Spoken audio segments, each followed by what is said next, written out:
Kwanza tumeweka orodha yote ya madeni ya hizi kampuni zetu na tuko na deni bilioni 60. Na nimesema hiyo bilioni 60 serikali ya Kenya tutachukua na tutaiondoa katika vitabu ya kampuni zetu za sukari.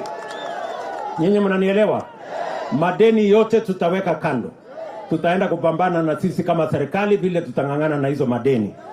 Hii kampuni kama ni ya Mumias, kama ni ya Nzoia, kama ni ya kule Soni, kama ni ya Chemelil, kama ni ile ingine, yote miwani tutarudisha kwa wenyewe, kwa wananchi. Alafu sasa tutakubaliana na nyinyi vile hizo kampuni zitaendeshwa. Tunaelewana? Vile imekuwa ikiendeshwa haiwezi kuendelea hivyo. Kwa sababu mimi nauliza nyinyi, hata kama hatuna akili, kampuni ya private ya Butali hapa, kampuni ya West Kenya hapa inaendelea bila madeni. Hawana nucleus hata eka moja.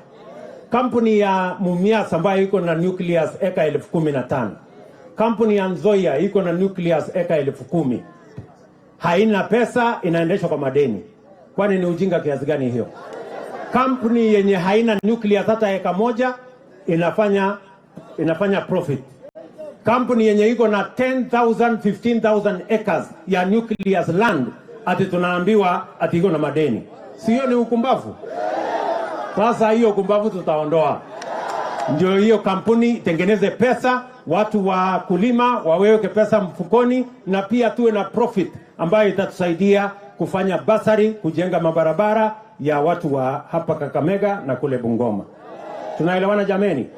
Na nimeitisha mkutano kati ya waziri wa kilimo na governors wetu.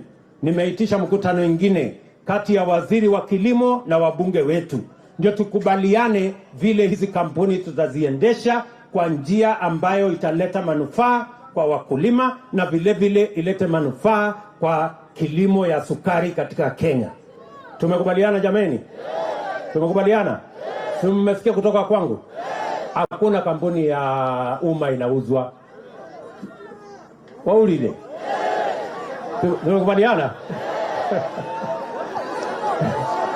Tumekubaliana?